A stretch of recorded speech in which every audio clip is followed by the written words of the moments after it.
હું આજે તમને કહું છું, હું જાહેરમાં કહેતો હોઉં છું, ઘર સ્ત્રીઓ ચલાવે છે, પુરુષો નથી ચલાવતા. કદાચ પુરુષોના મનમાં એ રહી હોય ને તો કાઢી નાખો. વારંવાર કહેતો હોઉં છું, કદાચ પુરુષ કમાઈ લાવે, એ એક જ કામ કરે છે, તમે કેટલા બધા કામ કરો છો. એ કમાઈ લાવે એ પૈસા, એનું મેનેજમેન્ટ તમે કરો છો. ઘરમાં મા બાપ, દીકરા દીકરી, ભાઈ ભાંડુ અને એ પુરુષનો પણ એનું ધ્યાન રાખવાનું કોઈ કામ કરતું હોય તો સ્ત્રી કરતી હોય છે. સવારે સૌથી વહેલા જાગે. પુરુષ 7 વાગે જાગતો હોય તો બહેન 5-6 વાગે જાગતા હોય. પુરુષ 10 વાગે ઉઠતા હોય તો બહેનો 11-12 વાગે ઉઠે. એટલે સૌથી પહેલા જાગે, સૌથી છેલ્લે ઊંઘે. કારણ કે ઘરની જવાબદારી એના માટે. ઘરમાં બાળકોને તૈયાર કરવા, આવનારી પેઢીને પણ સારી રીતે તૈયાર કરવી એ સ્ત્રીનું કામ છે. બાળકો એ સૌથી વધારે એટેચમેન્ટ હોય તો મા જોડે હોય. અને ઘરમાં રસોઈ બનાવવાની, ઘરમાં મેનેજમેન્ટ કરવાનું. કદાચ પુરુષ જોડે પૈસા ખૂટે તો પુરુષ એમ નિરાશ થઈને બેઠો હોય અને તેને શું થયું, યારું તકલીફ છે પૈસાની, કેટલા જોઈએ? એટલે બેન એવું પૂછે ને કેટલા જોઈએ એટલે તરત પુરુષ સવાલ કરે, જોઈએ છે હવે તારી જોડે છે કે બોલો જ કેટલા જોઈએ. એટલે એ વખતે ખબર પડે કે પેલા જે 100-200 આપેલા એમાંથી જે બચત કરી એ વખતે ક્યાંક ગોદડાની વચ્ચે, ક્યાંક કપડાની વચ્ચેથી 5-10 હજાર કાઢે ને ત્યારે એ પુરુષને કેટલું સારું લાગતું હોય છે. કારણ કે આ તમારામાં કલા છે. 100 રૂપિયામાંથી 10 રૂપિયા કેવી રીતે બચાવવા એ સ્ત્રી જ સમજી શકે. પુરુષનું કામ તો પુરુષ ઘણીવાર શું થાય? અચ્છા, પુરુષ ઘણીવાર એવું કહેતા હોય, અમે ઘર ચલાવીએ. શું ઘર ચલાવો? કમાયા સિવાય કરીએ શું આપણે? સૌથી સવાર વહેલા નીકળી જઈએ ઘરની બહાર અને સાંજે આવીએ, સવારનું ટીવીને આપવું એ ના જમાડો તો આપણને જમાય ના હોય. જે સમાજમાં સ્ત્રીનું મહત્વ સમજ્યું છે, જે સમાજોમાં સ્ત્રીને પૂજવામાં આવે છે, જે સમાજોમાં સ્ત્રીને સન્માન આપવામાં આવે છે, એ સમાજો બહુ જ આગળ છે. તમારે તમામ સમાજોનું જોઈ લો. તમામ સમાજોમાં જ્યાં સ્ત્રીનું કીધું થયું છે ત્યાં ખૂબ આગળ આવ્યા છે સમાજ. આપણે પૂછમાં રહીએ છીએ કે ના, અમે તો કંઈ થોડું કે ઘરના બૈરા કીધું કરીએ. ઘણીવાર પુરુષો બેઠા હોય ને અંદર વાતો કરતા હોય, પેલા તારું ઘરમાં ચાલતું નહીં, મારું તો ઘરમાં મારું જ ચાલે છે. એટલે આવી પૂછ મારતા હોય. અને તો તમને ખબર હશે, તમે ક્યાંક કોઈ બહારથી આવ્યું હોય અને કંઈક બોલે એટલે બેસ્ટ કરી નાખવું પડે. તમને ખબર પડે આવું બને છે ઘણી જગ્યાએ. એટલે પુરુષો અંદર અંદર બેઠા હોય, આ બધા બેઠા એટલે કદાચ ઘણા એવું કંઈક મારું જ ચાલે ઘરમાં. અહીં બેઠેલા કોનું ચાલે ઘરમાં? હાથ ઊંચો કરો. એટલે હાથ ઊંચો નહીં કરે. મેં તો દર સભામાં પૂછું છું, કોઈ હાથ ઊંચો કરવાની હિંમત નહીં કરતો. હમણાં ખાનગી શું કહે છે, હાથ ઊંચો ના કરે પણ ચાલે આપણું. એકે હાથ ઊંચો નહીં કરે, કોઈનું નહીં ચાલે. અને એની મજા છે. મજા તો એ છે, પરિવારથી વધારે મોટું સુખ ક્યાંય નથી. એટલે મારી બહેનો, જે 400 થી વધારે પરિવારની બહેનો સીવણ ક્લાસ થકી એમના ઘરમાં ખૂબ રોજગારી આપે, ભગવાન ખૂબ સમૃદ્ધિ આપે અને કોઈની જોડે હાથ લાંબો ના કરવો પડે, એટલું સારું કમાવો એવી માં ભગવતી ખોડિયારને ભોળાનાથને પ્રાર્થના કરું છું, દિલથી પ્રાર્થના કરું છું. હું તો ઈચ્છું છું કે એક પરિવારમાં સુખાકારી આવે. સુખાકારી કઈ રીતે આવે? તો એમાં રોજગારી આવે. એક પરિવારમાં સુખાકારી આવે તો કઈ રીતે આવે? તો કોઈ વ્યસનો ના હોય, કોઈ બધી ના હોય. જો ગમે એટલું કમાવ, ગમે એટલા કરોડપતિ હો, પણ ઘરનો મોહ, ઘરનો દીકરો વ્યસન કરતો હોય ત્યારે ઘરમાં સુખ નથી રહેતું. વ્યસન કરનારો એ દીકરો એ ઘરને કેટલું દુઃખ આપે છે એની કલ્પના કરવી હતી. અને જેને પોતાના મા બાપ, પોતાના પત્ની, પોતાના બાળકો, ભાઈ બંધુ માટે પ્રેમ હોય એ વ્યસન ક્યારેય ના. તો વારંવાર કહેતો હોઉં છું કે સક્ષમ સમાજ, સક્ષમ પરિવારનું નિર્માણ કરવું હોય તો તમારે વ્યસન છોડવા જ પડે. વ્યસનથી ક્યારેય કોઈનો ઉદ્ધાર ના થાય. અને એમાં આ વ્યસનના કારણે જે ભોગવ્યું છે એમાં તમે હું આપણે કોઈ બાકી નથી. દરેક પરિવારમાં આ તકલીફ આવી છે. એટલે આશા રાખું છું કે કોઈ વ્યસનો ના કરે. ઓછું કમાતા હશે તો ચાલશે, લાખ રૂપિયા કમાતા હોય અને નશો કરતા હોય તો શું કેવી રીતે ના આવે, પણ 10,000 કમાતા હોય અને વ્યસન ના કરતા હોય, કોઈ બધી ના હોય તો સાહેબ સુખ આપો આપ મળે. સુખ પૈસાથી નથી, સુખ સંસ્કારથી છે, સુખ તમારા વ્યવહારથી છે, સુખ તમારી રેડી પડવીથી. ઓછામાં પણ સુખી રહો કે ક્યારે રહી શકો કે તમે વ્યસનો ના કરતા. સંતોષી જીવ હોવો જોઈએ કે માણસનો જીવ સંતોષ નહીં હોતો. ભૂખ હોવી જોઈએ વધારે કમાવાની, પણ ભૂખ એવી ના હોવી જોઈએ કે એનાથી તમને અવળી દિશામાં. તમારે વધારે વધારે આગળ આવવા માટેની ભૂખ હોવી જોઈએ. 5,000 કમાવશો તો 25,000 કમાવાની ભૂખ હોવી જોઈએ, પણ એ ભૂખમાં ક્યાંક અવળી દિશા ના પકડાય એનું સંપૂર્ણ ધ્યાન રાખવું. દોસ્તો, હું આખા ગુજરાતમાં ફરું છું.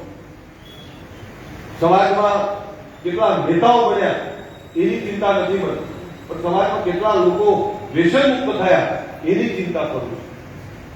સમાજમાં કેટલા પરિવારોમાં રોજગારી મળી, યાદ તો એ દિવસો આપણે કે જ્યારે સમાજ વેર વિખેર. આપણે દેગામવાળાને ક્યાં ખબર હતી કે અમદાવાદ કોઈ અલ્પેશ ઠાકોર રહે છે? દેગામને ક્યાં ખબર હતી કે મહેસાણા, જુનાગઢ કે રાજકોટ કે સુરત, નવસારી કે કચ્છની અંદર, બનાસકાંઠા, પાટણની અંદર ક્યાં કોણ રહે છે? આજે આપણું ગુજરાતનો એક પરિવાર બનાવ્યો છે. એ પરિવારમાં તમામ લોકો ભેગા છે અને ભેગા રહી અને સમાજમાં કુરિવાજો દૂર થાય, વ્યસનો દૂર થાય, રોજગારી આવે, એના માટેના પ્રયત્નો કરીએ છીએ. આજે સમાજના યુવાનો પાનના ગલે કે ચાની પીઠે ગપ્પા મારવા કરતા 5 રૂપિયા કમાવાની ભૂખ લાગી, પોતાના બાળકોને ભણાવવાની ભૂખ લાગી.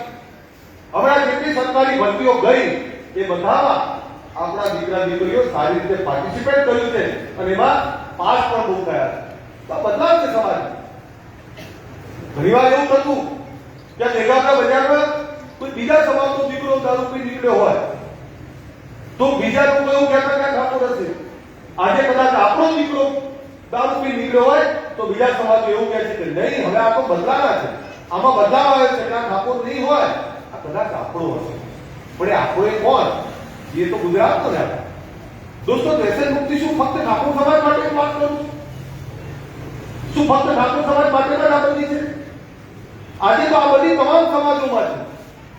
કદાચ કોઈ ઠાકોર છે, કોઈ પટેલ છે, કોઈ રબારી છે, કોઈ ભરવાડ છે, કોઈ દલિત છે, કોઈ મુસ્લિમ છે, બક્ષીપંચ છે, કોઈ બ્રાહ્મણ છે, અલગ અલગ જ્ઞાતિઓમાં વહેંચાયેલા છે.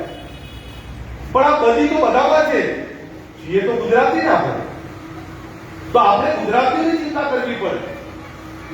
જે લોકો તમે એમ કે તમે વ્યસન મુક્તિ શેના માટે કરો છો તો એમને કહો કે ફક્ત સમાજની વાત નથી, ફક્ત અમારા ઘરની વાત નથી, આ આપણા ઘરની વાત છે, આપણા ગુજરાતની વાત છે. આપણા ગુજરાતમાં સમૃદ્ધિ એટલે છે કારણ કે ગાંધીને સરકારનું ગુજરાત છે, ત્યાં વ્યસન મુક્તિ છે અને એટલે ગુજરાત સમૃદ્ધ છે, એટલે ગુજરાતમાં ગુંડાગર્દી નથી. આશા રાખું છું કે વ્યસન મુક્તિને આપણે વધારે મજબૂત કરી. હું ગુજરાત ક્ષત્રિય ઠાકોર સેનાના મારા તમામ યુવાનોને વંદન કરું છું, અભિનંદન આપું છું કે આજે સમાજનું યુવાધન વ્યસનો કરવાથી દૂર ભાગે છે, શરમાય છે.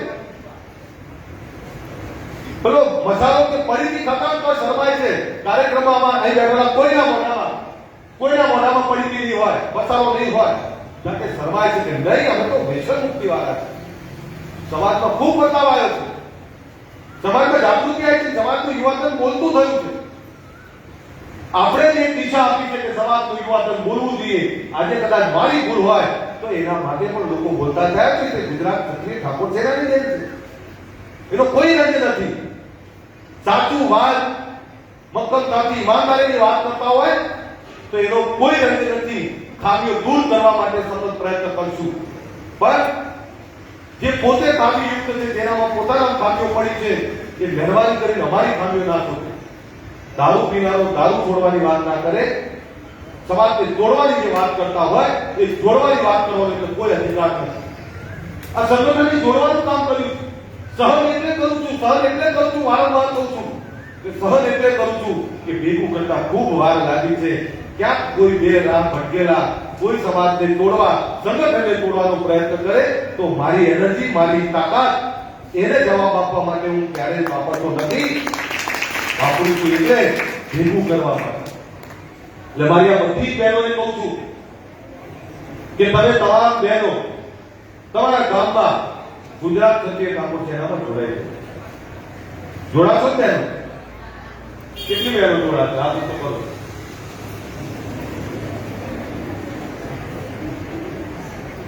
એક વાર જોરદાર તાળીઓ પાડી. બહેનો બધી બહેનોની તાળીઓ પડવી જોઈએ તો જ ખબર પડે. આ બધી જ બહેનો ગુજરાત ક્ષત્રિય ઠાકોર સેનામાં જોડેલી છે. હું તમને આપતા છું. બહેનો, આપણે શું કરવાનું? આપણે બીજું કઈ નહીં કરવાનું, આપણું જ પરિવાર શુદ્ધ કરવાનું. આપણા પરિવારમાં રહેલી બદીઓ એને દૂર કરવી છે. ખાસ તમને પણ કહું કે ઘરમાં તાવ આવે, કોઈ બીમાર થાય તો દોરા ધાગા તરફ દોડ્યા કરતા પહેલા યોગ્ય સારવાર દવાખાને પહેલા જઈએ. આપણે બધા શક્તિમાં માનતા રાખીએ, શક્તિને પૂજના રાખીએ. આપણે શ્રદ્ધા છે અને શક્તિ જ આ સૃષ્ટિ ચલાવે છે. શ્રદ્ધા રાખો. કદાચ માની બે અગરબત્તી માની હોય કે દોરો ધાગો બાંધ્યો હોય તો એની ના નહીં, પણ દવા અને દુઆ બંને ભેગું થાય એ પ્રકારની વાત રાખજો. નહીંતર ઘણી વાર એવું થાય કે આપણે સરસ પાણી છે, ભેગામની જમીન તો કેટલી સરસ, અહીંયા માલધાર ઉપર બધા નદીએ છે. આપણે ઘણા બધા ખેતીની સાથે ગાય ભેંસ રાખવા ટેવાયેલા છીએ આપણે. હવે તમે ગાય કે ભેંસની યોગ્ય માવજત ના કરો અને પછી કહો કે ના 10 લીટર દૂધ આપો, ક્યાંથી આપે? તમે ખેતરમાં વાવો નહીં અને કહો કે ના અમને વીઘે લાખ રૂપિયાની આવક કરો, ક્યાંથી થાય? એ તો સારું વાવવું પડે અને સારા વાવવાની સાથે તમે એ ગાય કે ભેંસની યોગ્ય માવજત કરો તે 10 લીટરની 12 લીટર દૂધ આપે. મહેનત કરો અને શ્રદ્ધા રાખો. કુદરત તો છે, આ કુદરતે બનાવેલી સૃષ્ટિ છે. ભગવાન છે કોણ કે નથી? અને ભગવાન છે તો ભગવાન એને જ ફળ આપે છે જે મહેનત કરે. એટલે આપણે મહેનત કરીએ, આપણું આંગણું ચોખ્ખું રાખીએ, આપણું ઘર ચોખ્ખું રાખીએ, આપણા બાળકોને યોગ્ય સમયે ભણવા મોકલીએ, સારું ભણાવીએ, યોગ્ય ગુણવત્તાવાળું ભણાવીએ. દીકરીને પણ એટલું જ ભણાવીએ કે ભણેલી ગણેલી દીકરી આપણા કુળનું નામ ઉજાગર કરશે. જે સ્ત્રીમાં તાકાત છે એ સ્ત્રીની તાકાતને કોઈ માપી નથી શકતું. અને સ્ત્રીની તાકાતને આપણે બધા સમજીએ. આપણા પરિવારને ઉજાગર કરશે, સાથે સામાના પરિવારને પણ ઉજાગર કરશે. ભણેલી દીકરી પોતે સુખી થશે અને એના સાસરે જશે તો આપણું નામનું કુળનું નામ ઉજાગર કરશે. એટલે દીકરીને પણ સારું ભણાવો. દીકરાને દીકરીમાં કોઈ ભેદ ના રાખો. અને હવે તો જમાનો એ છે, કદાચ દીકરો મા બાપને ના રાખે ને તો દીકરી તો રાખે. કોઈ દિવસ દીકરીના ત્યાંથી મા બાપ પાછા ના પડે. અને અત્યારે તો લોકોનો ભાવે બદલાનો છે કે દીકરી આવે છે ને તો લોકો ખૂબ વધામણા કરે છે. કારણ કે દીકરી એટલી બધી પ્રેમાળ હોય છે. ગમે એટલું મા બાપ રાખે ના રાખે પણ દીકરીના આંખમાં હંમેશા આંસુ મા બાપ માટે જ કરે. એ દીકરી છે એટલે દીકરીને પણ એટલું જ ભણાવીએ. અને આ બધી જ દીકરીઓ અહીંયા ઉપસ્થિત છે ત્યારે હું ફરીથી અમારી બેગામ ક્ષત્રિય ઠાકોર સેના, ગાંધીનગર જિલ્લા ક્ષત્રિય ઠાકોર સેનાના અમારા તમામ હોદ્દેદારોને વંદન કરું છું, અભિનંદન પાઠવું છું કે આ જ સાચી સેવા છે. આવનારા સમયમાં આખા જિલ્લામાં આ જિલ્લાનો વાગ એવો લેવો જોઈએ કે આખા ગુજરાતમાં જ્યાં જ્યાં ગુજરાત ક્ષત્રિય ઠાકોર સેના છે એ ગુજરાતના 23 થી વધારે જિલ્લાઓ, 176 થી વધારે તાલુકાઓની અંદર આ ફેલાયેલી સેના, ત્યાં તમામ જગ્યાએ આવા રોજગારલક્ષી કાર્યક્રમો થાય એવી આશા રાખું છું. ફરીથી તમામ બહેનોને કહું છું, દરેક ગામમાંથી અમારા હોદ્દેદારોને કહું છું, દરેક ગામમાંથી વડીલોને જોડો. આપણા વડીલોનો કે આશીર્વાદ આપે. ઘણીવાર એવું થાય કે ગુજરાત ક્ષત્રિય ઠાકોર સેના ફક્ત યુવાનોની છે તો યુવાનો કોણ? એ વડીલો. જે વડીલો ગામમાં બેઠા છે, આપણો બાપ બેઠો છે, બાપથી મોટો દીકરો થોડો હોય. એ બાપમાંથી શીખીને આ સેના બની છે અને બાપમાંથી શીખી બનેલી સેના એ બાપથી દીકરો જુદો થોડો હોય. એટલે જે લોકોની ભ્રમણા ફેલાવે છે કે આ તો ખાલી યુવાનો છે, ના, અમારા બાપમાંથી સંસ્કાર લઈ એનાથી પ્રેરણા લઈ અને સમાજ સેવા માટે નીકળ્યા છીએ. અમે કોઈ સમાજનો વિરોધ કરવા નથી નીકળ્યા, બીજા સમાજોની હરોળમાં જવા નીકળ્યા છીએ, બીજા સમાજોનો પ્રેમ મેળવવા નીકળ્યા છીએ, બીજા સમાજોને પણ જોડે રાખવા છે. કારણ એકલો સમાજ થાકી જાય, બધા સમાજોની સાથે રહીશું તો આપણે સુખી થઈશું ને બીજા સુખી થશે. ક્યાંક આપણે એમને મદદ કરશું, ક્યાંક એ આપણા મદદ કરે, આ ભાવના હશે તો જ આગળ આવી શકશું. બાકી એકલો માણસ, એકલો સમાજ એ હંમેશા થાકી જાય. તો તમામ સમાજોને સાથે રાખો, વડીલોના આશીર્વાદ રાખો, વડીલોની ટીમ બનાવો, યુવાનોની ટીમ બનાવો, મહિલાઓની ટીમ બનાવો, ગામ દીઠ આપણી એવી ટીમ બનાવો કે આપણી સાથે તમામ વધારે આલમ આપણી સાથે જોડાય.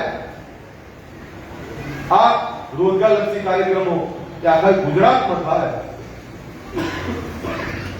વ્યસન મુક્તિ આપે, શિક્ષણ વધે એ વિચારધારા સાથે આ બધાએ મને બોલાયો, બોલવાની તક આપી એ બદલ હું આપનો આભારી છું.